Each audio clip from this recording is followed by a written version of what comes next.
Después de Edith Wharton. Capítulo 1. Sí, hay uno, por supuesto, pero no sabréis qué lo es. La aseveración, lanzada alegremente 6 meses antes en un radiante jardín de junio, volvió a Mary Boyne con una nueva dimensión de su significado en la oscuridad de diciembre, mientras esperaba que trajesen las lámparas a la biblioteca. Estas palabras las había pronunciado su amiga Alida Esther cuando tomaba el té en su jardín en Pangbourne, refiriéndose a la misma casa cuyo elemento principal era la biblioteca en cuestión. A su llegada a Inglaterra, Mary Boyne y su marido, buscando un rincón apartado en uno de los condados del sur o el sureste, habían confiado esta misión a Alida Esther, quien lo había resuelto perfectamente, aunque no sin que antes hubiesen rechazado casi caprichosamente varias sugerencias prácticas y prudentes que les brindó. Bueno, esta Ling en Dorsetshire pertenece a los primos de Hugo y podéis conseguirla por un precio de ganga. Las razones que dio por las que podían comprarla tan barata, estar lejos de la estación, no tener luz eléctrica ni instalación de agua caliente y demás necesidades vulgares, eran exactamente las que concurrían a favor para una pareja de románticos americanos que buscaban perversamente aquellas gangas que se asociaban en su tradición con la inusitada gracia arquitectónica. Jamás creeré que vivo en una casa vieja, a menos que sea completamente incómoda, había insistido en broma Ned Boyne. El más extravagante de los dos, el más pequeño indicio de comodidad, me haría pensar que la había comprado en una exposición con las piezas numeradas y vueltas a montar. Y se habían puesto a recitar con humorística precisión la lista de sus diversas dudas y exigencias, negándose a creer que la casa que la prima les recomendaba fuese realmente de estilo Tudor, hasta que se enteraron de que carecía de calefacción central y de que la iglesia del pueblo estaba literalmente en su terreno, además de recalcarles la lamentable incertidumbre en cuanto al abastecimiento de agua. Es demasiado incómoda para ser cierto. Edward Boyne se había ido animando a medida que le sonsacaban la confesión de un nuevo inconveniente y de repente interrumpió su rapsodia para preguntar con súbita desconfianza: ¿Y el fantasma? ¿No se estás ocultando que no tiene fantasma? Mary en ese momento se había reído con él, aunque casi mientras reía, dotada como estaba de dotes perceptivas independientes, había captado una nota de sequedad en la respuesta alegre de Álida. Bueno, Dorsetshire está lleno de fantasmas. Sí, sí, pero eso no me vale. Yo no quiero tener que viajar 10 millas para ver el fantasma de otro. Lo que quiero es uno que sea mío particular. ¿Hay alguno en Ling? La respuesta había hecho reír a Álida otra vez, y fue entonces cuando había exclamado tentadoramente: Sí, hay uno, por supuesto, pero no sabréis qué lo es. ¿No lo sabremos?, la atajó Boyne. Pero, ¿qué demonios da razón de ser a un fantasma sino el hecho de aparecerse a alguien? No sé, pero esa es la historia. ¿Que hay un fantasma, pero nadie sabe que es un fantasma? Bueno, en todo caso, hasta después. ¿Hasta después? Hasta mucho, mucho después. Pero si ha sido identificado alguna vez como tal visitante extramundano, ¿por qué no se ha transmitido ese signalement en la familia? ¿Cómo se las ha arreglado para conservar su anonimato? Alida solo pudo negar con la cabeza. No me preguntes, pero lo hay. Y luego, de repente, dijo Mary como desde las profundidades cavernosas de la adivinación, de repente, mucho tiempo después, te dices a ti misma: ¿era él? Se estremeció ante el sonido sepulcral con que la pregunta cayó sobre el humorismo de los otros dos y vio cruzar fugazmente la sombra de la misma sorpresa en las pupilas de Álida. Supongo que sí. El único remedio es esperar. Va, al diablo la espera, interrumpió Ned. La vida es demasiado corta para tener un fantasma del que solo se puede disfrutar retrospectivamente. ¿No podríamos conseguir algo mejor, Alida? Pero al parecer no pudieron porque a los 3 meses de su conversación con la señora Esther habían tomado posesión de Ling y la vida por la que habían suspirado hasta el punto de planearla con todos sus detalles cotidianos había empezado realmente para ellos. Estar sentada en la espesa oscuridad de diciembre junto a una chimenea como esta, de ancha campana, bajo unas vigas de roble ennegrecido y con la sensación de que, más allá de los cristales, las llanuras se entenebrecían en una soledad más profunda, por permitirse el goce último de tales sensaciones, era por lo que Mary Boyne, precipitadamente exiliada de Nueva York por los negocios de su marido, había soportado durante casi 14 años la desoladora fealdad del Medio Oeste, y por lo que había luchado Boyne tenazmente en su ingeniería hasta que, de una manera tan repentina que aún le hacía parpadear la prodigiosa bicoca de la mina Blue Star, les había puesto de golpe en situación de disponer de su vida y de los medios para saborearla. Jamás se les había ocurrido ni por un instante, en este nuevo estado, entregarse a la oscuridad, pero se habían hecho el propósito de dedicarse solo a actividades amables. Ella pensaba en la pintura y la jardinería sobre un fondo de muros grises. Él soñaba con escribir su largamente planeado libro sobre el fundamento económico de las culturas.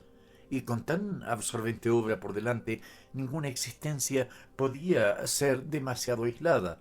No podrían alejarse lo suficiente del mundo, ni sumergirse lo suficiente en el pasado. Dorsetshire les había atraído desde el principio por su aire de lejanía, independientemente de su situación geográfica. Para los Boyne, una de las maravillas de toda la increíblemente apretujada isla, nido de condados, como ellos le llamaban, era que una pequeña cantidad de una cualidad dada tuviera tanto efecto, que tan pocas millas produjesen una distancia y tan poca distancia una diferencia. Es, había explicado una vez Ned con entusiasmo, lo que da esa profundidad a sus efectos, ese relieve a sus contrastes. Han sido capaces de poner una buena capa de mantequilla en cada bocado delicioso. A decir verdad, habían puesto buena cantidad de maquillaje en Ling. La vieja casa, oculta bajo el lomo de las colinas, reunía casi todos los signos hermosos del comercio con un pretérito dilatado. El mero hecho de que no fuese grande ni extraordinaria hacía para los Boyne más perfecto su encanto especial, el de haber sido durante siglos un profundo y oscuro depósito de vida. Probablemente no había sido una vida de las más animadas. Durante largos periodos, indudablemente, se había ido hundiendo silenciosamente en el pasado mientras la apacible llovizna del otoño caía, hora tras hora, en el estanque de peces entre los tejos, pero estos remansos de existencia alimentaban a veces en sus perezosas profundidades extrañas sacudidas de emoción, y Mary Boyne había sentido desde el principio la misteriosa agitación de unos recuerdos más intensos. Nunca había sido más grande esta impresión que una tarde en que, esperando en la biblioteca que trajesen las lámparas, se levantó de la butaca y se quedó de pie entre las sombras del hogar. Su marido había salido después de comer a dar uno de sus largos paseos por las colinas. Había observado que últimamente prefería ir solo y, con la probada seguridad de sus relaciones personales, se había visto obligada a concluir que le tenía preocupado su libro y que necesitaba las tardes para meditar en soledad los problemas surgidos durante el trabajo de la mañana. Ciertamente el libro no marchaba tan bien como había creído, y entre sus ojos aparecieron unas arrugas de perplejidad que nunca habían existido en sus tiempos de ingeniero.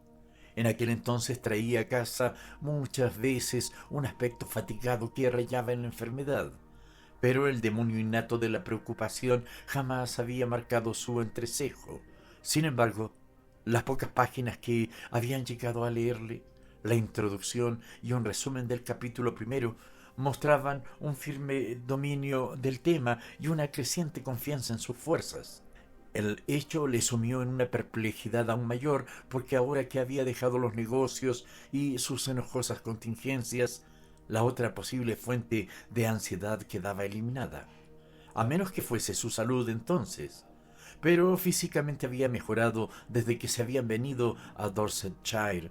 Estaba más fuerte, con mejor color y tenía aspecto más sano. Solo desde hacía una semana había notado en él ese cambio indefinible que la llenaba de inquietud cuando estaba ausente y la enmudecía en su presencia como si fuese ella quien ocultara un secreto. El pensamiento de que había un secreto entre los dos le sobrevino como un golpe inesperado y miró a su alrededor por toda la habitación. ¿Será la casa?, pensó. La misma habitación podía estar llena de secretos. Parecían acumularse mientras caía la tarde, como las capas y capas de sombras aterciopeladas que colgaban del bajo techo, las filas de libros, los relieves ahumados de la chimenea. Pues claro, la casa está encantada, reflexionó. El fantasma inaprensible de Alida, transfigurar abundantemente en las bromas de los primeros meses en Ling, se había ido quedando arrinconado poco a poco por su influencia como estimulante imaginativo.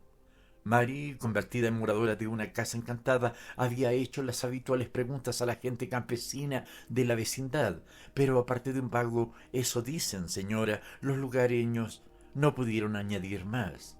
Al parecer, el escurridizo espectro nunca había tenido identidad suficiente para que cristalizase una leyenda a su alrededor, y al cabo de un tiempo los Boyne tomaron el asunto a beneficio de inventario, conviniendo en que Ling era una de las pocas casas lo bastante buenas en sí mismas para necesitar de aditamentos sobrenaturales. Y supongo que por eso el pobre demonio inocuo bate inútilmente sus alas en el vacío, había concluido Mary alegremente. O tal vez, había contestado Ned en el mismo tono humorístico, en un ambiente tan fantasmal como este no logra afirmar su existencia separada como el fantasma.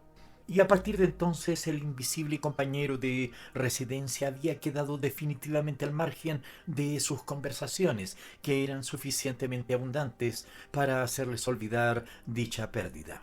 Ahora, de pie junto al hogar, el tema de su anterior curiosidad revivió en ella con un sentido nuevo de su significado, un sentido adquirido poco a poco a través del contacto con el escenario del misterio oculto.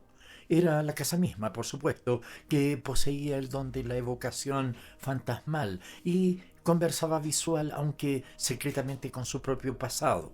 Si consiguiese entrar en íntima comunión con la casa, podría sorprender la visión del fantasma.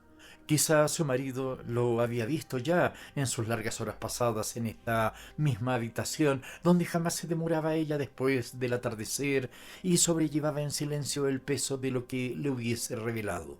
Mary conocía demasiado bien el código del mundo espectral para ignorar que uno puede ver fantasmas y no hablar con ellos. Hacerlo suponía una falta de tacto casi tan grande como mencionar a una dama en un club, pero esta explicación no le satisfacía verdaderamente.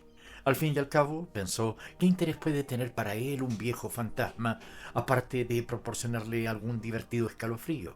Y volvió una vez más al dilema fundamental, al hecho de que la mayor o menor susceptibilidad a los influjos espectrales no tenía que ver con el caso, ya que cuando uno veía al fantasma de Ling no lo sabía. Al menos hasta mucho después, había dicho Alida a Esther. Bueno, y si Ned lo había visto al principio de llegar y se había enterado hacía apenas una semana de lo que le había pasado, sumida cada vez más en el hechizo de la hora, se retrotrajo a los primeros días de mudarse. Al principio, solo para recordar una viva confusión de deshacer equipajes, instalarse, ordenar libros y llamarse el uno al otro desde los remotos rincones de la casa cada vez que descubrían alguno de sus tesoros.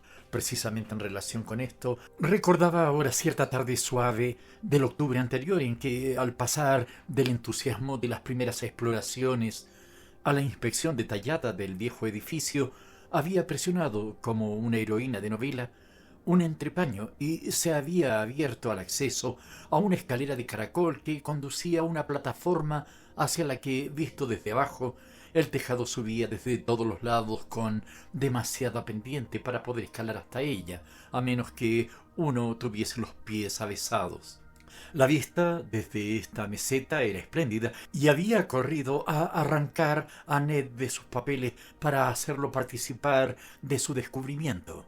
Aún recordaba cómo, al ponerse a su lado, la había rodeado con su brazo mientras sus miradas se extendían hasta la línea ondulada del horizonte de lomas y luego retrocedían tranquilamente para recorrer el arabesco de setos de tejo alrededor del estanque de los peces y la sombra del cedro en el prado. ¿Y ahora? En la otra dirección, había dicho él, volviéndola con el brazo que la rodeaba y fuertemente apretada con él, había absorbido como un largo trago reparador el cuadro del patio de muros grises, los leones sentados en la entrada y el paso de tilos que llegaba hasta la carretera al pie de las lomas. Fue precisamente entonces, mientras contemplaban cogidos el uno del otro, cuando notó que se aflojaban los brazos de su marido y oyó un agudo caramba que hizo que se volviera hacia él. Sí, ahora recordaba claramente que había visto, al mirar fugazmente, que una sombra de ansiedad, de perplejidad más bien, ensombrecía su rostro, y siguiendo la dirección de sus ojos, había visto la figura de un hombre vestido con ropas sueltas y grises, según le pareció, andando por el paseo de tilos hacia el patio con el paso vacilante del extraño que trata de encontrar el camino. Los ojos miopes de Mary habían captado una imagen confusa, indistinta y gris, de aspecto extranjero, o al menos no local, en la silueta de la figura o en su ropa. Pero su marido había visto más, al parecer había visto lo bastante para apartarla con un enérgico espera y echar a correr escaleras abajo sin detenerse a ayudarla. Su ligera propensión al vértigo la obligó, tras agarrarse momentáneamente a la chimenea contra la que se había estado apoyando, a seguir con precaución, y cuando llegó al rellano se detuvo otra vez por un motivo menos definido. Se inclinó sobre la barandilla y se asomó a las silenciosas y oscuras profundidades rayadas de sol. Se demoró allí hasta que en algún lugar de abajo oyó cerrarse una puerta. Entonces, movida por un impulso maquinal, bajó los breves tramos de escalera hasta que llegó al vestíbulo de la planta baja. La puerta de la entrada estaba abierta al sol del patio y tanto el vestíbulo como el patio estaban desiertos. La puerta de la biblioteca estaba abierta también, y tras escuchar en vano por si oía voces en el interior, cruzó el umbral y encontró a su marido solo, hojeando vagamente los papeles de su escritorio. Levantó la vista como sorprendido de verla entrar, pero la sombra de ansiedad había desaparecido de su rostro, dejándolo sereno, según le pareció a ella, y algo más animado y alegre de lo habitual. —¿Qué ha pasado? ¿Quién era? —preguntó ella. —¿Quién? —repitió él, sorprendido todavía. —Ese hombre que hemos visto venir hacia la casa. Boyne pareció reflexionar. ¿El hombre? Bueno, me pareció que era Peters.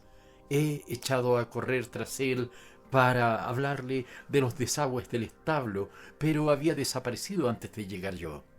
¿Había desaparecido? Pero sí parecía caminar muy despacio cuando lo hemos visto. Boyne se encogió de hombros. Eso me ha parecido a mí, pero debe de haber espesado la niebla en ese momento. ¿Qué te parece si subimos al Meldon Steep antes de la puesta del sol? Eso fue todo. En aquel momento el incidente no había tenido la menor trascendencia, había sido olvidado ante la magia del panorama que se desplegaba ante ellos desde el Meldon Steep, una cima que siempre habían soñado con escalar desde la primera vez que contemplaron su pico desnudo alzándose por encima del tejado de Ling. Sin duda fue la coincidencia de que el otro incidente ocurriera el mismo día de la subida al Meldon, lo que hizo que éste quedara arrumbado en un rincón de la memoria de donde ahora emergía, porque en sí mismo no tenía ningún detalle presagioso. En aquel momento nada podía haber sido tan natural como que Ned bajara corriendo del tejado en persecución de un operario premioso. En esos días andaban siempre detrás de algún técnico del lugar, siempre esperando a que viniese y acosándolo con preguntas, reproches o advertencias. Y desde luego, de lejos, la figura gris parecía Peters. Ahora, en cambio, al evocar el incidente, se daba cuenta de que la explicación de su marido la desmentía la expresión de ansiedad de su rostro. ¿Por qué el aspecto familiar de Peters le había despertado tanta inquietud? ¿Por qué sobre todo se corría tanta prisa a hablar con él de los desagües del establo? ¿El hecho de no encontrarle le había producido tanto alivio? María no podía decir que ninguna de estas preguntas se le hubiera ocurrido entonces. Sin embargo, por la facilidad con que ahora surgían ante su evocación, le parecía que habían estado allí, aguardando su momento. Capítulo 2. Cansada de sus propios pensamientos, se acercó a la ventana.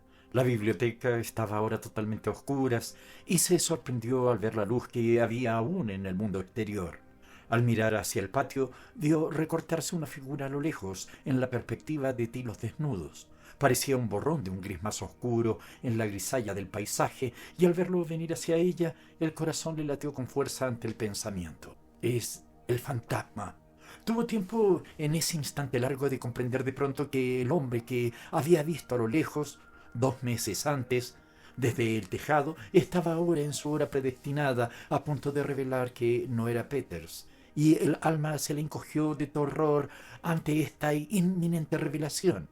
Pero casi al segundo siguiente, marcado por el reloj, la figura, aumentando en consistencia y definición, se mostró a sus ojos debilitado como la de su marido, y salió a su encuentro al oírlo entrar, y le confesó su quimérica tontería.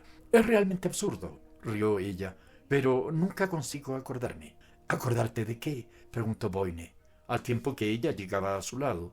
«De que cuando ves al fantasma de Ling no lo sabes». Había posado una mano sobre su manga y él la retuvo allí, pero sin que asomara una respuesta a su gesto ni a las arrugas de su rostro preocupado. «¿Creías que lo habías visto?», preguntó al cabo de bastante rato. «Bueno, en realidad te he tomado por él, en mi insensata decisión de desacreditarlo». «¿A mí ahora?». Su brazo cayó y se apartó de ella con una débil risita. «Verdaderamente, cariño, deberías dejar eso. Es lo mejor que puedes hacer».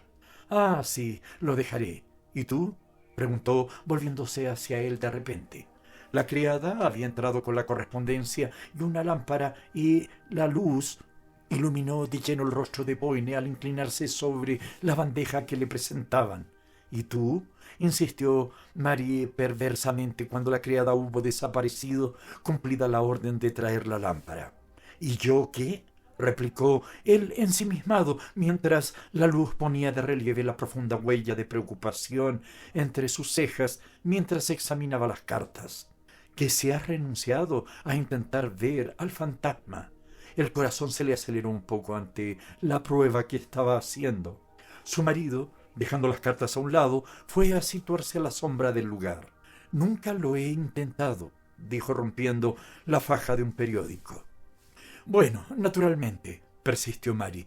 «Lo exasperante es que no sirve intentarlo, ya que uno no puede estar seguro hasta mucho tiempo después». Comenzó a desdoblar el periódico como si no la hubiese oído, pero tras una pausa, durante la cual las hojas susurraron espasmódicamente entre sus manos, alzó los ojos para preguntar: «¿Tienes alguna idea de cuánto después?». Mary se había hundido en una butaca baja junto a la chimenea.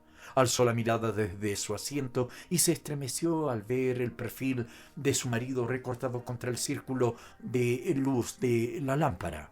«No, ninguna. ¿Y tú?», replicó ella, repitiendo su anterior frase cargada de intención.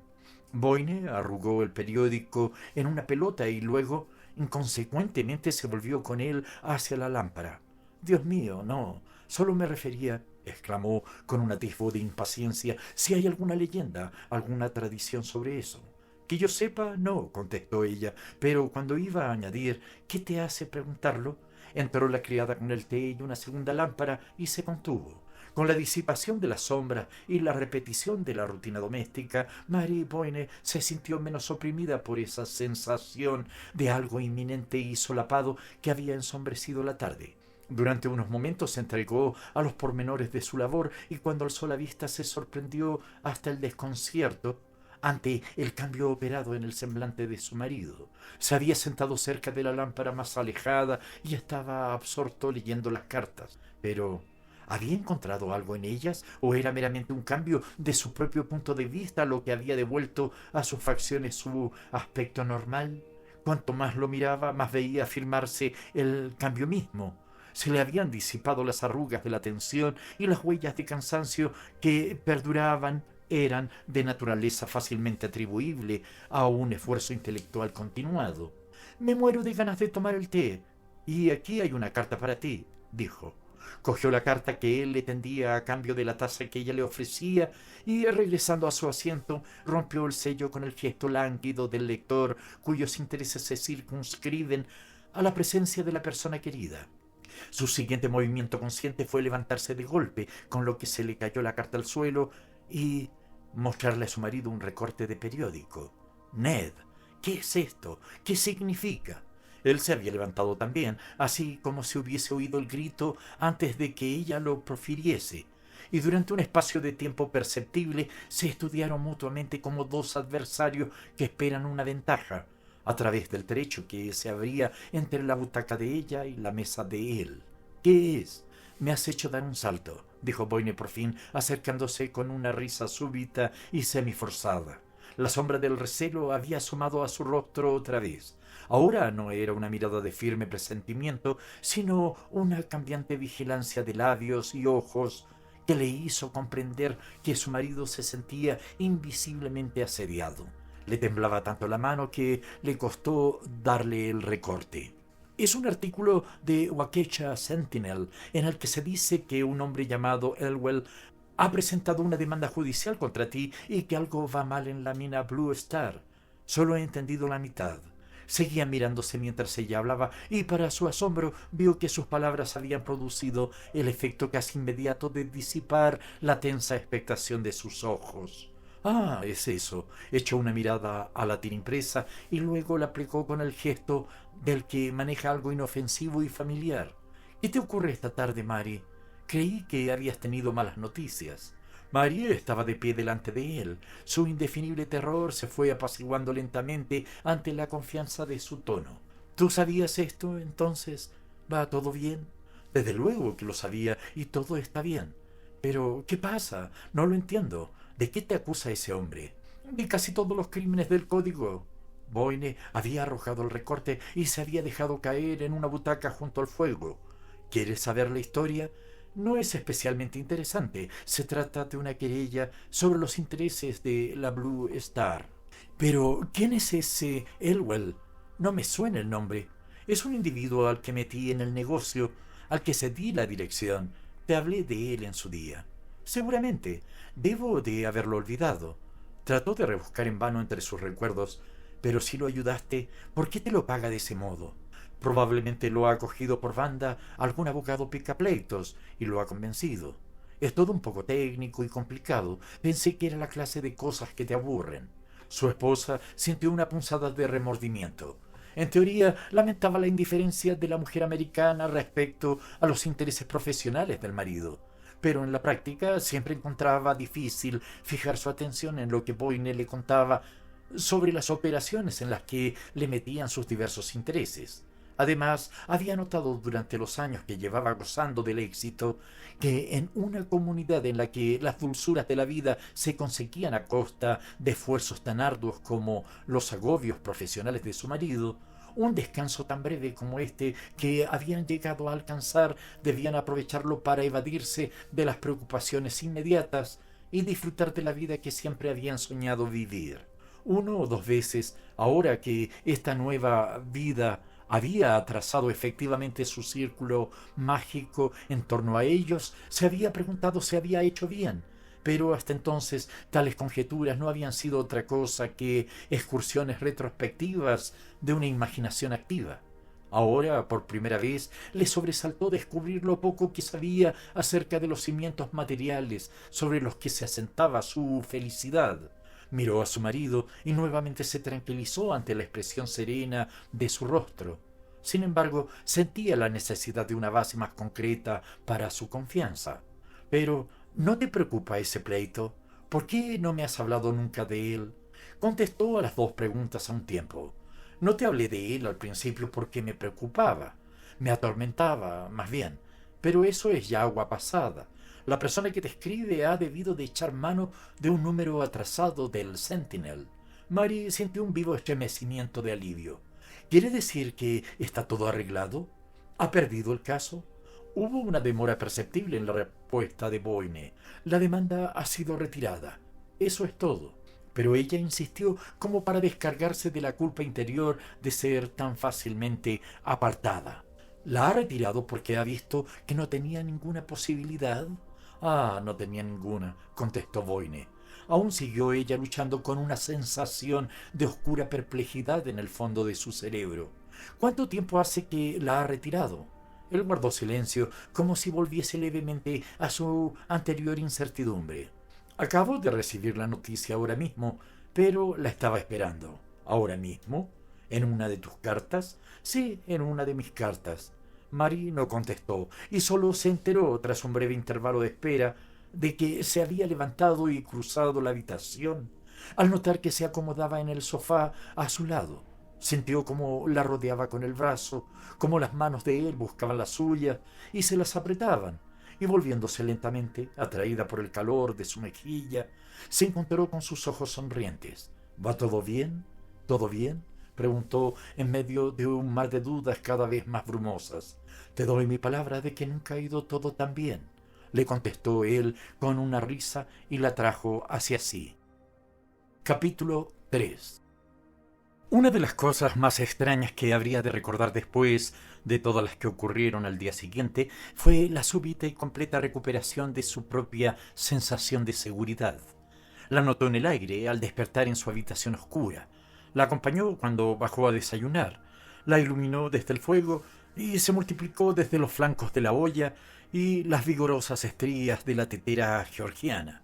Era como si indirectamente todos sus vagos temores del día anterior, con su instante de suprema concentración en el artículo de periódico, como si este oscuro interrogante del futuro y sobresaltado retorno al pasado, hubieran liquidado las deudas de alguna obsesionante obligación moral.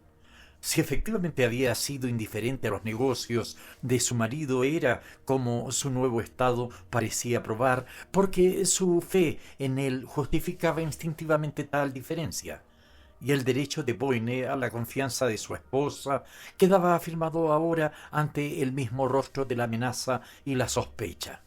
Jamás había visto a su marido ser más despreocupado, natural e inconscientemente el mismo, que después del interrogatorio a que lo había sometido.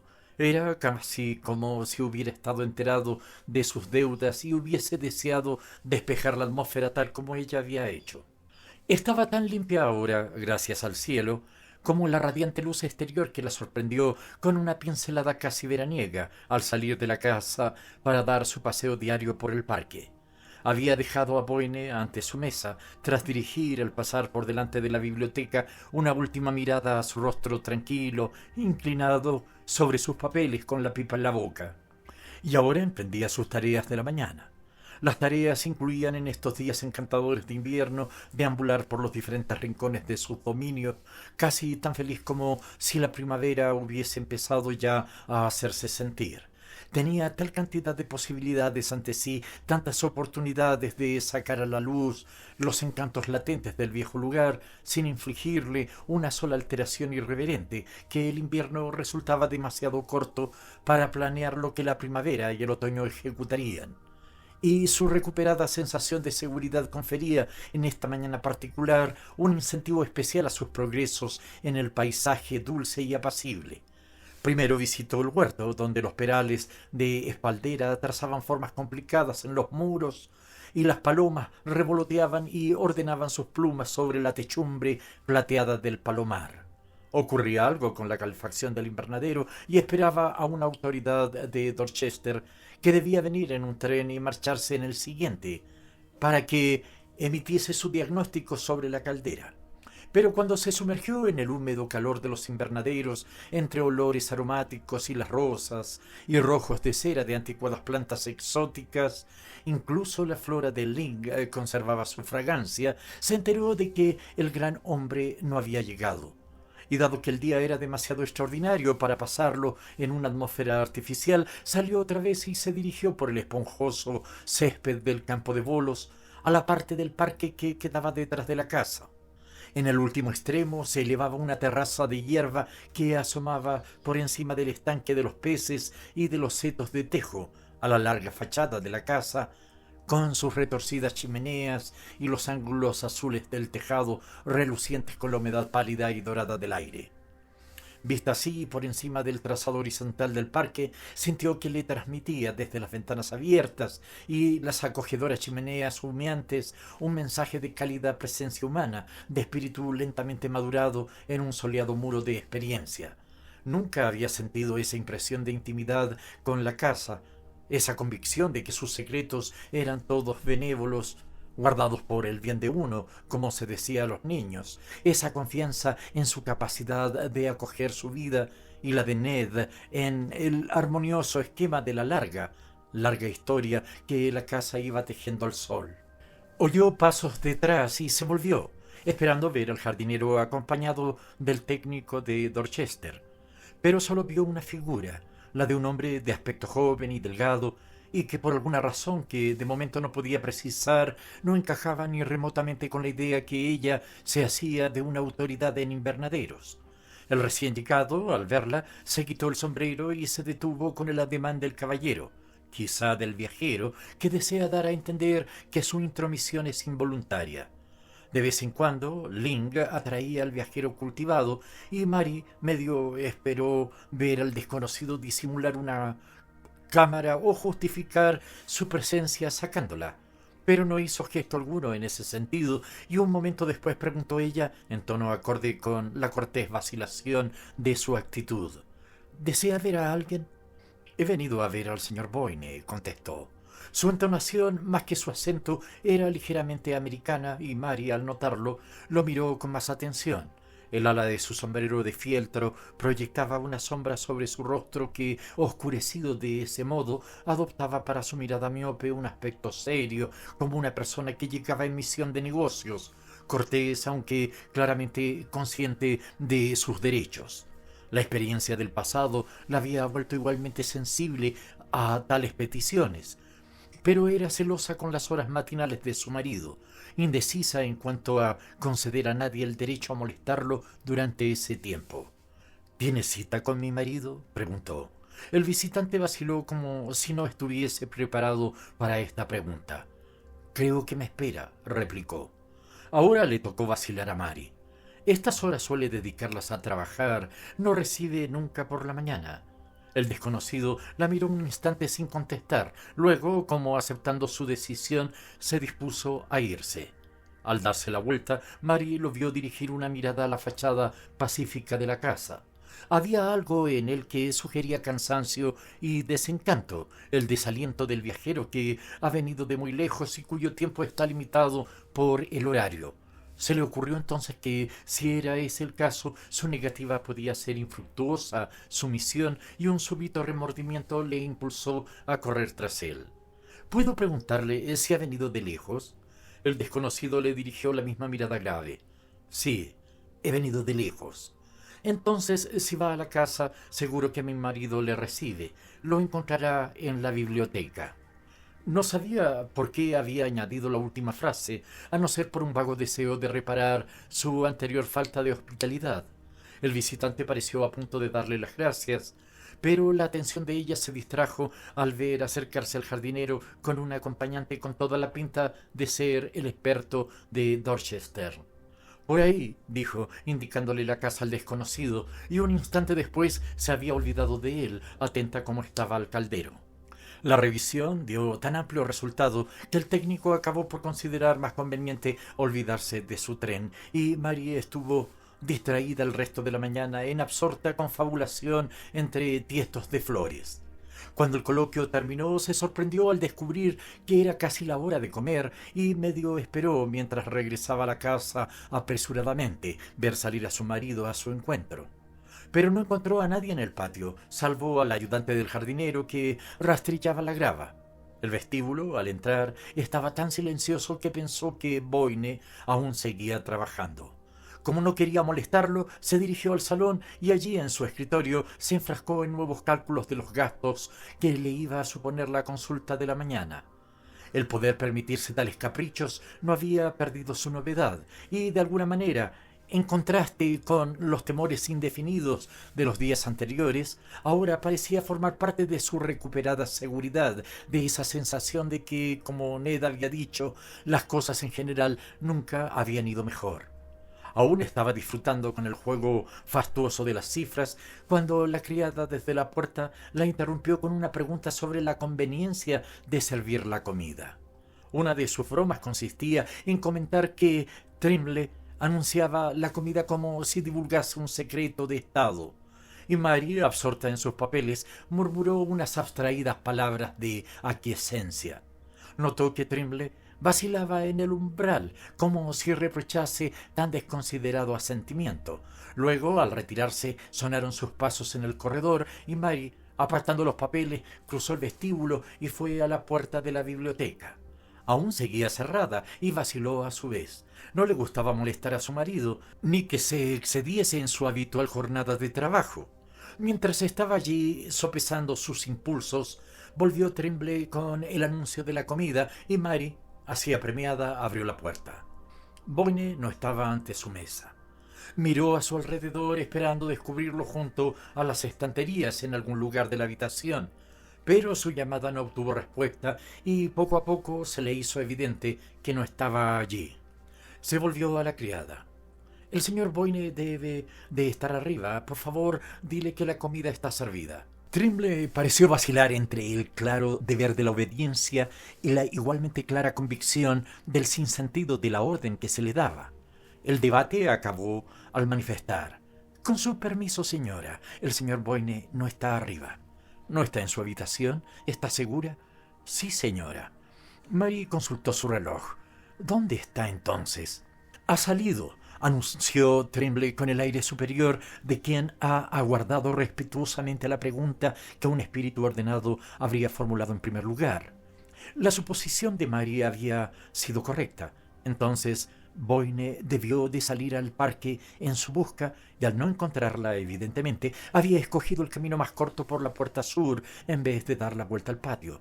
Así que cruzó el vestíbulo y se dirigió a la cristalera que daba directamente al jardín de tejos. Pero la criada, tras otro momento de conflicto interior, decidió manifestar: con su permiso, señora, el señor Boyne no ha salido por ahí. Mary se volvió. ¿A dónde ha ido? ¿Y cuándo? Ha salido por la puerta principal al paseo de coches. Para Trimble era cuestión de principios no contestar más de una pregunta cada vez. ¿Al paseo de coches? ¿A estas horas? Mary se dirigió a la puerta y miró más allá del patio, hacia el túnel de tilos desnudos, pero su perspectiva estaba tan vacía como cuando la había visto al entrar. ¿No ha dejado el señor ningún recado? Trimble pareció renunciar a una última batalla con las fuerzas del caos. No, señora, salió con el caballero. ¿El caballero? ¿Qué caballero? Mary dio media vuelta como para afrontar este nuevo factor. El caballero que ha venido, señora, dijo Trimble resignadamente. ¿Cuándo ha venido un caballero? Explícate, Trimble. Solo el hecho de que Mary estaba hambrienta y que necesitaba consultar a su marido sobre los invernaderos podía moverla a imponer tan inusitada orden a su sirvienta, y aún ahora se sentía lo bastante despegada para notar en los ojos de Trimble el creciente desafío de la respetuosa subordinada que ha sido presionada en exceso. No puedo decirle la hora exacta, señora, porque yo no dejé pasar al caballero, replicó con aire de ignorar discretamente la irregularidad del rumbo de la señora. ¿No lo has pasado tú? No, señora. Cuando sonó la campanilla yo estaba ocupada y Agnes... Ve a preguntarle a Agnes. Entonces, dijo Mary. Trimble siguió con su expresión de paciente magnanimidad.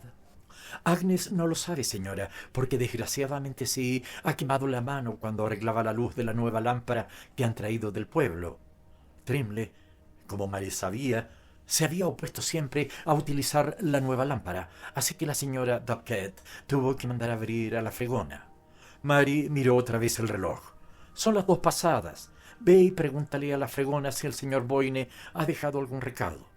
Entró a comer sin esperar y poco después Trimble le trajo la información de la fregona de que el caballero había llegado sobre las 11 y que el señor Boyne había salido con él sin dejar ningún recado. La fregona no sabía siquiera el nombre del visitante, ya que lo había escrito en una tira de papel que después dobló y la tendió con el ruego de que la entregase inmediatamente al señor Boyne. Mary tomó su almuerzo, extrañada todavía, y cuando hubo terminado y Trimble le hubo servido el café en el salón, su extrañeza se convirtió en una débil sombra de inquietud. No era propio de Boyne ausentarse sin dar explicaciones a una hora tan inoportuna, y la dificultad de identificar al visitante a cuyo requerimiento había obedecido, al parecer, hacia su desaparición más inexplicable. La experiencia de Mary Boyne como esposa de un atareado ingeniero, sujeto a llamadas repentinas y obligado a tener un horario irregular, le había ejercitado para una filosófica aceptación de las sorpresas. Pero desde que Boyne se había retirado de los negocios, había adoptado una regularidad benedictina de vida.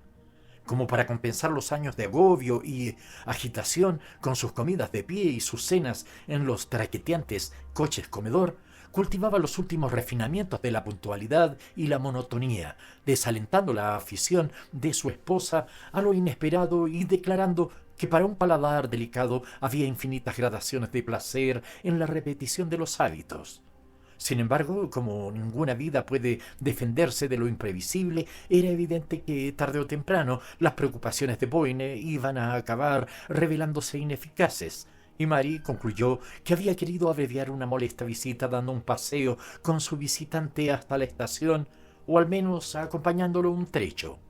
Esta conclusión la liberó de la preocupación y salió a celebrar su conferencia con el jardinero. De aquí se dirigió a la oficina de correos del pueblo, que distaba 1 milla más o menos, y cuando emprendió el regreso empezaba ya a declinar la tarde. Había cogido un sendero que cruzaba las colinas, y como Boyne, entre tanto, habría regresado de la estación por la carretera, era muy poco probable que se encontraran. Estaba segura, no obstante, de que había llegado a casa antes que ella. Tan segura se sentía que, al entrar, sin pararse a preguntarle a Trimble, fue directamente a la biblioteca. Pero la biblioteca seguía vacía, y con una insólita precisión de memoria visual observó que los papeles de la mesa de su marido estaban exactamente como los había visto al entrar a llamarlo para comer. Luego, de pronto, le sobrevino un vago temor a lo desconocido. Había cerrado la puerta al entrar, y al encontrarse sola en la larga habitación silenciosa, su temor pareció adquirir forma y sonido, estar allí respirando y acechando entre las sombras. Esforzó sus ojos miopes, medio distinguiendo una presencia real, algo apartada, que vigilaba y sabía. Y para rechazar esta presencia intangible, corrió al cordón de la campanilla y dio un enérgico tirón. La violenta llamada hizo acudir a Trimble precipitadamente con una lámpara, y Mary respiró otra vez ante esta tranquilizadora reaparición de lo habitual. «Puede traer el té si el señor Boyne está en casa», dijo para justificar su llamada. «Muy bien, señora, pero el señor Boyne no está», dijo Trimble, dejando la lámpara. «¿No está? ¿Quieres decir que ha regresado y ha salido otra vez?» «No, señora, no ha regresado». El miedo se agitó en ella otra vez y se dio cuenta de que ahora la había atenazado. «¿No ha vuelto desde que salió con el caballero?» «No ha vuelto desde que salió con el caballero». «Pero ¿quién era ese caballero?», insistió Mary con el agudo acento del que intenta que le oigan en medio de una confusión de ruidos. «Eso no se lo puedo decir, señora». Trimble, de pie junto a la lámpara, pareció de pronto menos rozagante y sonrosada, como si lo hubiese eclipsado la misma solapada sombra de aprensión. «Pero la fregona sí lo sabe. ¿No ha sido ella quien le ha abierto?» «Pero no lo sabe, señora, porque escribió su nombre en un papel y luego lo dobló». Mary, en medio de su agitación, se dio cuenta de que las dos designaban al desconocido con un pronombre vago, en vez de la fórmula convencional que hasta entonces había mantenido sus ilusiones dentro de los límites de la conformidad. Y en ese mismo instante su cerebro se fijó en la alusión al papel doblado. «Pero debe tener un nombre. ¿Dónde está el papel?» Se dirigió a la mesa del escritorio y empezó a examinar los documentos que la cubrían. Lo primero que captaron sus ojos fue una carta inacabada con la letra de su marido y la pluma puesta encima, como dejada allí por una súbita interrupción. «Querido Parvis». ¿Quién era Parvis? «Acabo de recibir tu carta anunciándome la muerte de Elwell, y aunque supongo que ahora ya no hay peligro de que surjan nuevos problemas, sería más seguro...». Apartó la carta y siguió buscando. Pero no apareció ningún papel doblado entre las cartas y las páginas manuscritas ordenadas en un montón como por un gesto apresurado o nervioso. Pero la fregona lo ha visto. Dile que venga, ordenó, asombrándose de su torpeza al no haber pensado antes en una solución tan sencilla. Tremble desapareció al instante como agradecida de salir de la habitación, y cuando reapareció trayendo a la aturrullada fregona, Mary había recobrado su dominio de sí y tenía preparadas las preguntas. El caballero era extranjero, sí, eso había notado ella, pero ¿qué había dicho? Y sobre todo, ¿cómo era? La primera pregunta fue contestada con bastante facilidad por la sencilla razón de que había dicho muy poco. Había preguntado tan solo por el señor Boyne, y tras garabatear algo en un trozo de papel había pedido que se lo entregase inmediatamente. Entonces, ¿no sabes qué escribió? ¿No estás segura de si fue un nombre? La fregona no estaba segura, pero creía que sí, ya que lo había escrito cuando ella le preguntó a quién debía anunciar. ¿Y cuando le llevaste el papel al señor Boyne, qué dijo él? La fregona creía que el señor Boyne no había dicho nada, aunque estaba segura, porque en cuanto le pasó el papel y lo abrió, se dio cuenta de que el visitante había entrado tras ella en la habitación. Así que salió y dejó a los dos caballeros reunidos. Pero entonces, si los dejaste en la biblioteca, ¿cómo sabes que salieron de la casa? Esta pregunta sumió a la testigo en un mutismo momentáneo, del que fue rescatada por Trimble, quien por medio de ingeniosos circunloquios le sacó la declaración de que antes de haber tenido ella tiempo de cruzar el vestíbulo en dirección al corredor, había oído a los dos caballeros detrás de ella y los había visto salir juntos por la puerta principal. Entonces, si viste al extranjero 2 veces, ¿podrás decirme cómo era? Pero esta última prueba puso de manifiesto que la capacidad de expresión de la fregona había llegado al límite. La obligación de ir a la puerta principal a abrirla a un visitante era en sí misma tan subversiva del orden natural de las cosas que había sumido sus facultades en un caos desesperado y sólo fue capaz de tartamudear tras agitados esfuerzos. Su sombrero, señora, era diferente. ¿Podría decirse diferente? ¿Cómo diferente? A Mary le vino de pronto al cerebro una imagen grabada esa mañana y sepultada luego bajo las capas de las impresiones siguientes. Que era de ala ancha. ¿Quieres decir, tenía la cara pálida? ¿Una cara joven? La premió Mary con los labios blancos por la intensidad de la pregunta. Pero si la ayudante de la cocinera encontró una respuesta adecuada a esta prueba, quedó borrada por la impetuosa corriente de las convicciones de su interlocutora. El desconocido del jardín. ¿Por qué no había caído Mary en él antes? Ahora no necesitó que nadie le dijese que era él quien había venido a buscar a su marido y se lo había llevado, pero ¿quién era y por qué Boyne le había obedecido? Capítulo 4. Se le ocurrió de repente, como una mueca surgió de la oscuridad, que a menudo habían llamado a Inglaterra un maldito lugar para perderse. Un maldito lugar para perderse. La frase era de su marido, y ahora con toda la maquinaria de la investigación oficial barriendo con sus linternas el país de costa a costa y los estrechos que la separaban, ahora con el nombre Boyne difundido en las paredes de cada pueblo y ciudad y su retrato, ¿cómo le angustiaba eso? Multiplicado por todas partes como la imagen de un criminal perseguido.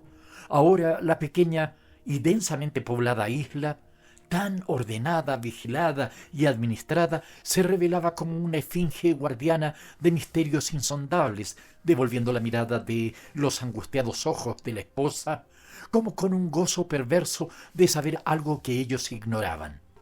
En las 2 semanas transcurridas desde la desaparición de Boyne no se había sabido una palabra de él, ni se había descubierto el menor rastro de sus movimientos. Incluso las habituales informaciones erróneas a que da lugar la expectación de los pechos torturados habían sido escasas y efímeras. Nadie más que la fregona había visto a Boyne salir de casa y nadie más había visto al caballero que lo acompañaba. Ninguna de las averiguaciones en la vecindad había logrado dar con alguien que recordase haber visto a un extranjero ese día en las proximidades de Lyng. Y nadie había visto tampoco a Edward Boyne, solo o acompañado, en ninguno de los pueblos cercanos, ni en la carretera que cruzaba las colinas, ni en las estaciones de ferrocarril de esas localidades. El británico y soleado mediodía se lo había engullido tan completamente como si se hubiese sumergido en la noche cimeria. Mientras todos los medios oficiales de investigación trabajaban con la mayor diligencia, Mary había examinado los papeles de su marido en busca de alguna pista. Anteriores complicaciones, problemas u obligaciones desconocidos por ella que pudiesen arrojar luz sobre esa oscuridad. Pero si había existido algo en la anterior vida de Boyne, había desaparecido tan completamente como la tira de papel en la que el visitante había escrito su nombre. No quedaba ningún otro hilo, a excepción, si efectivamente era una excepción, de la carta que al parecer había estado escribiendo cuando recibió la misteriosa visita. Esa carta, leída y releída por su esposa y entregada por ella a la policía, aportaba lo imprescindible para alimentar conjeturas. Acabo de recibir tu carta anunciándome la muerte de Eldwell, y aunque supongo que ahora ya no hay peligro de que surjan nuevos problemas, sería más seguro. Eso es todo. El peligro de que surjan problemas se explicaba fácilmente por el recorte de periódico que había informado a Mary de la demanda presentada contra su marido por uno de los socios de la empresa Blue Star. El único dato nuevo que proporcionaba la carta era que Boyne, en el momento en que le estaba escribiendo, tenía aún recelo sobre el resultado del litigio, aunque había dicho a su esposa que habían retirado la demanda, y a pesar de que la carta misma probaba que el demandante había muerto. Transcurrieron varios días entre unos cablegramas y otros, hasta establecer la identidad del Parvis al que iba dirigida la carta inacabada, pero aún después de averiguar que se trataba de un abogado de Waukesha, no se sacó en claro ningún nuevo dato sobre la demanda de Elwell. Al parecer, este abogado no tenía relación directa con el caso, sino que se había interesado solo en calidad de amigo y posiblemente intermediario, y se confesó incapaz de adivinar con qué objeto pretendía Boyne pedirle ayuda. Esta información negativa, fruto único de la indagación de los primeros 15 días, no se incrementó un ápice durante las lentas semanas que siguieron. Mary sabía que las investigaciones continuaban, pero tenía la vaga sensación de que languidecían gradualmente a medida que la marcha real del tiempo parecía minorar. Era como si los días, huyendo horrorizados de la amortajada imagen del día inescrutable, ganaran seguridad a medida que aumentaba la distancia hasta alcanzar finalmente su paso normal. Y lo mismo ocurrió con las imaginaciones humanas, centradas en el enigmático suceso. Evidentemente aún las ocupaba, pero semana tras semana y hora tras hora se iba volviendo menos absorbente, recibía menos tiempo e iba siendo lenta pero inexorablemente desplazado del primer plano de la conciencia por nuevos problemas que perpetuamente burbujean en el humeante caldero de la experiencia humana. Incluso la conciencia de Mary Boyne sentía el aumento gradual de esa lentitud. Aún basculaba con las incesantes oscilaciones de las conjeturas, pero se habían vuelto más leves, más rítmicas en sus latidos. Aún había momentos de cansancio en que, como la víctima de un veneno que deja lúcido el cerebro pero inmoviliza el cuerpo, se sentía ya acostumbrada al horror y aceptaba su constante presencia como una de las condiciones estables de la vida. Estos momentos se prolongaban horas y días, hasta que entró en una fase de imperturbable aquiescencia. Observaba la rutina diaria con los ojos indiferentes de un salvaje al que los procesos sin sentido de la civilización dejan escasísima huella. Había llegado a considerarse a sí misma parte de esa rutina, el rayo de una rueda que gira con el movimiento de ésta. Se sentía casi como el mueble de la habitación en el que estaba sentada, un objeto insensato al que había que limpiar el polvo y correr junto con las sillas y las mesas. Y esta honda apatía la ataba fuertemente a Ling, a pesar de los ruegos de los amigos y de las habituales recomendaciones médicas de un cambio. Sus amigos pensaban que su negativa a mudarse se debía a la creencia de que su marido regresaría un día al lugar del que había desaparecido, lo que dio lugar a una hermosa leyenda sobre este imaginario estado de espera. Pero en realidad no creía tal cosa. Las profundidades de la angustia que la enclaustraban no se iluminaban ya con los destellos de la esperanza. Estaba segura de que Boyne no volvería, que había desaparecido de su vida como si la propia muerte hubiese aguardado ese día en el umbral. Había renunciado incluso, una tras otra, a las diversas teorías sobre su desaparición que la prensa, la policía y su propia imaginación angustiada habían sugerido. Por puro agotamiento, su espíritu había desechado estas alternativas de horror y se había sumido de nuevo en el hecho simple de que se había ido. No, nunca sabría qué había sido de él. Nadie lo sabía. Pero la casa sí lo sabía, porque era aquí donde se había desarrollado la última escena, aquí donde había venido el desconocido y había pronunciado la palabra que había hecho que Boyne se levantara y lo siguiera.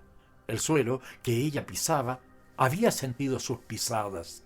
Los libros de las estanterías habían visto su rostro y había momentos en que la intensa conciencia de las viejas paredes polvorientas parecía a punto de prorrumpir en alguna audible revelación de su secreto. Pero esta revelación no llegaba y sabía que nunca llegaría. Ling no era una de esas viejas casas locuaces que traicionaban los secretos que se les confían. Su misma leyenda demostraba que había sido siempre cómplice muda, guardiana incorruptible de los misterios que había sorprendido. Y Mary Boyne, sentada frente a frente con el silencio, sentía la inutilidad de tratar de romperlo por medio humano ninguno. Capítulo 5. No digo que fuese correcto ni que no. Eran negocios. Ante estas palabras, Mary irguió la cabeza con sobresalto y miró atentamente a su interlocutor. Cuando media hora antes le pasaron la tarjeta de un tal señor Parvis, se dio cuenta en el acto de que había tenido ese nombre en la conciencia desde que lo leyera en el encabezamiento de la carta inacabada de Boyne. En la biblioteca había encontrado esperándola a un hombre menudo, cetrino, de cabeza calva y lentes de oro, que le transmitió una vibración por la que supo que era la persona a la que su marido había dirigido el último pensamiento conocido.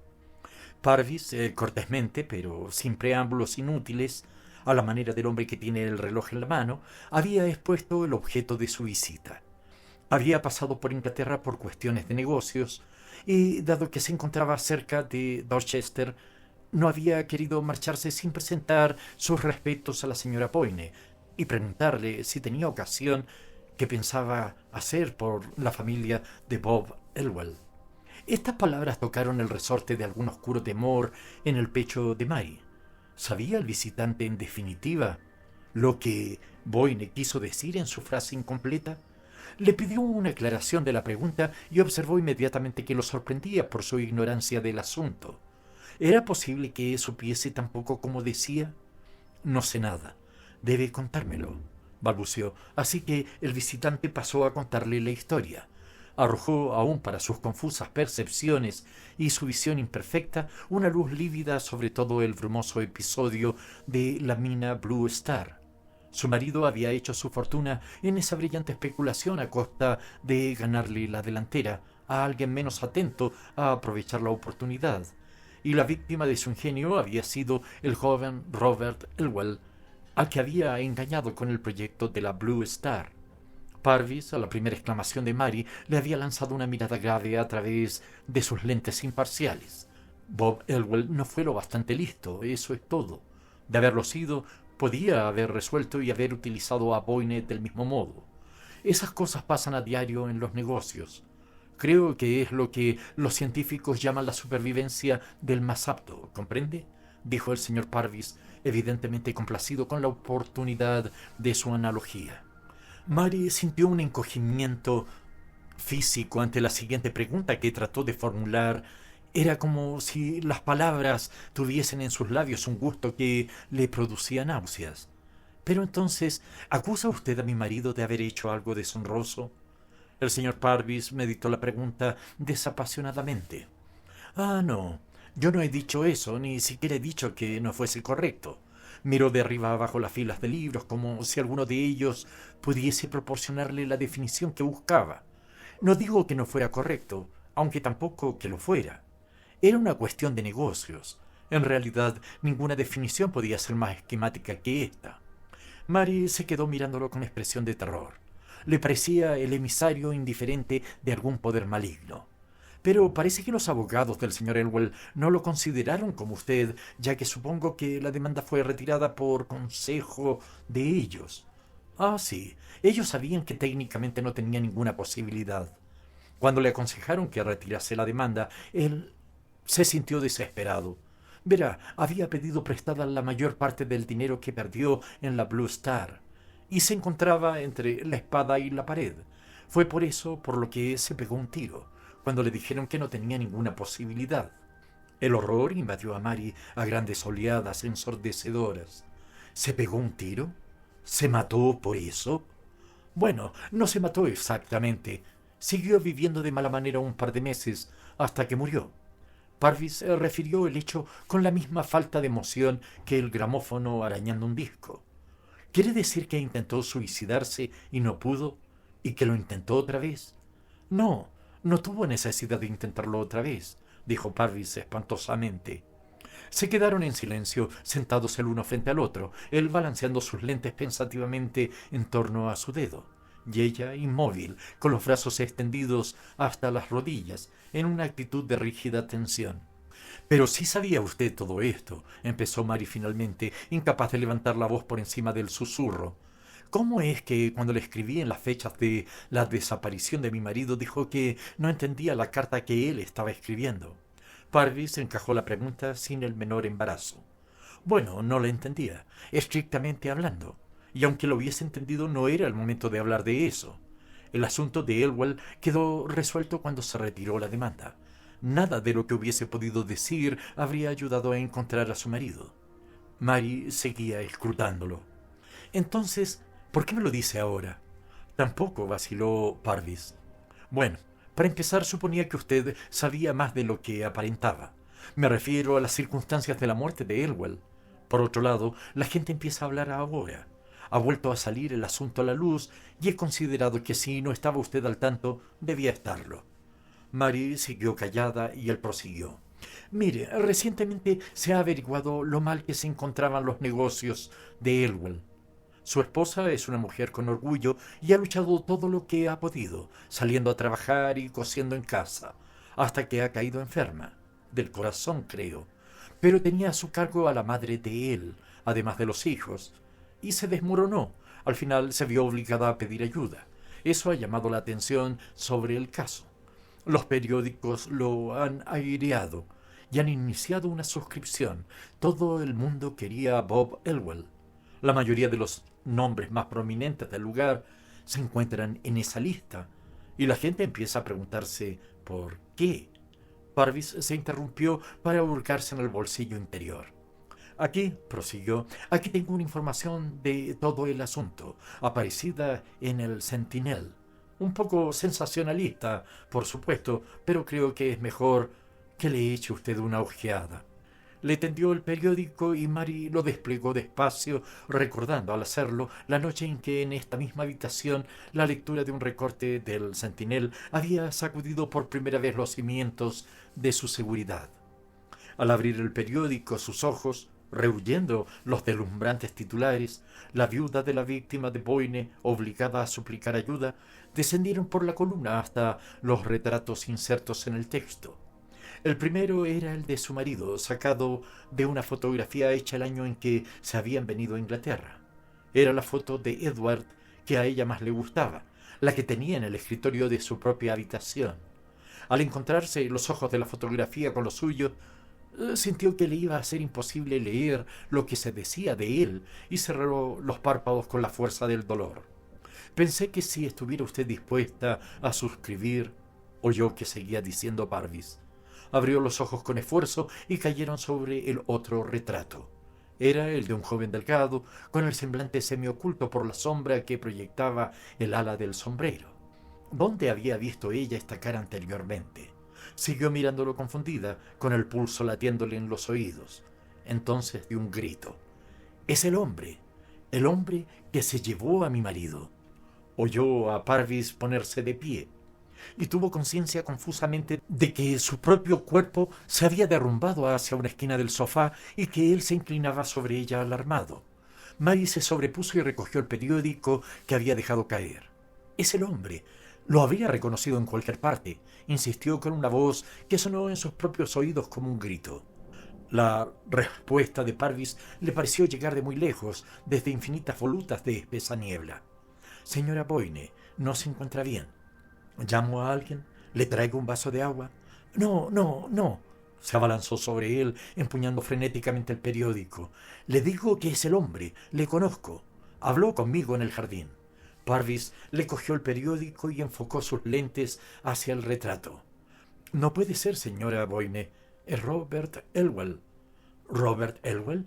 Su mirada vacía pareció desplazarse en el espacio. Entonces fue Robert Elwell el que vino a por él. ¿Que se llevó a Boyne?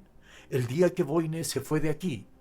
La voz de Parvis se apagó, al tiempo que se elevó la de ella. Se inclinó y posó una mano fraternal sobre la de Mary, como para apaciguarla. Pero si Elwell había muerto, ¿no se acuerda? Mary siguió con los ojos fijos en el retrato, sin enterarse de lo que le decían. ¿No recuerda la carta que Boyne dejó inacabada? ¿La que encontró usted en su escritorio ese día? La estuvo escribiendo justo después de enterarse de la muerte de Elwell. Ella notó una extraña reflexión en la voz neutra de Parvis. Sin duda lo recuerda, le apremió. Sí, lo recordaba. Eso era lo más espantoso de todo. Elwell había muerto el día antes de la desaparición de su marido, y este era el retrato de Elwell, el del hombre que había hablado con ella en el jardín. Alzó la cabeza y miró lentamente la biblioteca. La biblioteca podía haber atestiguado que era también el retrato del hombre que había entrado aquel día a arrancar a Boyne de su carta inacabada. A través de las brumosas agitaciones de su cerebro, oyó el débil bordoneo de frases semiolvidadas, de frases pronunciadas por Alida Esther en el prado de Pangbourne, antes de que Boyne y ella hubiesen visto la casa de Ling, ni pensasen que un día vivirían en ella. Este fue el hombre que habló conmigo, repitió. Miró otra vez a Parvis. Él trataba de ocultar su turbación bajo lo que probablemente imaginaba que era una expresión de indulgente conmiseración. Pero las comisuras de sus labios estaban azules. Me cree loca, pero no lo estoy, reflexionó, y de súbito se le ocurrió un modo de justificar su extraña afirmación. Guardó silencio, dominando el temblor de sus labios, en espera de poder confiar en su voz. Luego dijo, mirando directamente a Parvis: ¿Podría contestarme a una pregunta, por favor? ¿Cuándo intentó Robert Elwell quitarse la vida? ¿Cuándo? ¿Cuándo? Tartamudeó Parvis. Sí, la fecha, por favor. Trate de recordar. Veía que cada vez la miraba con más recelo. Lo pregunto por un motivo, insistió. Sí, solo que no recuerdo. Unos 2 meses antes, creo. Necesito saber la fecha, replicó ella. Parvis cogió el periódico. Podríamos verla aquí, dijo, siguiéndole la corriente. Recorrió la página con la mirada. Aquí está, a finales de octubre, Mary le quitó las palabras de la boca. El 20, ¿no? Tras dirigirle una mirada penetrante, confirmó. Sí, el 20. ¿Así que lo sabía usted? Lo sé ahora.